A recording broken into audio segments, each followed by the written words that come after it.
Setelah pernikahan yang diberkahi, kehidupan Khadijah dan Muhammad SAW dipenuhi dengan ketenangan, cinta, dan ketulusan.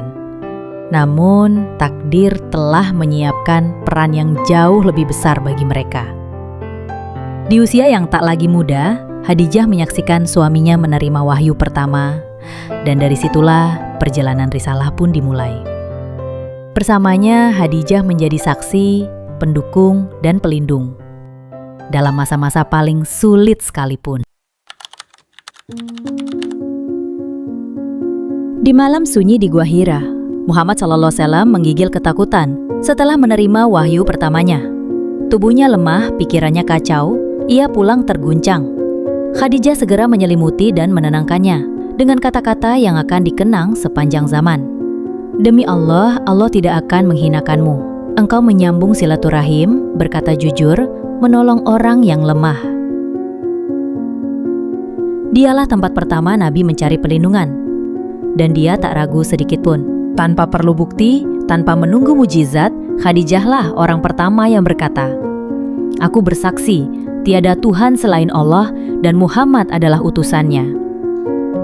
Keislamannya bukan karena pengaruh, tapi karena iman yang jernih.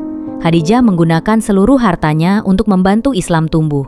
Saat kaum muslimin diboikot di Syi'ib Abu Talib, ia ikut bersama Nabi, menderita kekurangan makanan dan minuman. Tak ada keluhan dari lisannya, yang ada hanya keyakinan bahwa kebenaran harus diperjuangkan. Hartanya habis, tubuhnya melemah, tapi hatinya tetap teguh. Di usia sekitar 65 tahun, tubuh Khadijah mulai melemah, dan di tahun itu ia berpulang. Nabi SAW menangis, dunia seakan runtuh. Di tahun yang sama, paman tercinta Abu Talib juga wafat. Tahun itu dikenang sebagai Amul Huzn, tahun kesedihan. Jibril pernah datang kepada Nabi dan berkata, "Sampaikan salam dari Robmu kepada Khadijah, dan kabarkan bahwa Allah telah menyiapkan untuknya rumah di surga, dari permata, tanpa kegaduhan dan tanpa kelelahan." Begitu mulianya dia, hingga Tuhan langit pun mengirim salam padanya. Khadijah bukan hanya seorang istri, ia adalah pondasi awal dakwah Islam. Tanpa kehadirannya, mungkin sejarah akan berjalan lebih lambat. Dan hari ini, setiap muslim yang mengucap syahadat, menyimpan warisan dari keberanian dan cinta Khadijah. Khadijah binti Khuwailid bukan hanya istri pertama Rasulullah, tapi juga pelindung, penyokong, dan cahaya dalam masa tergelap dakwah.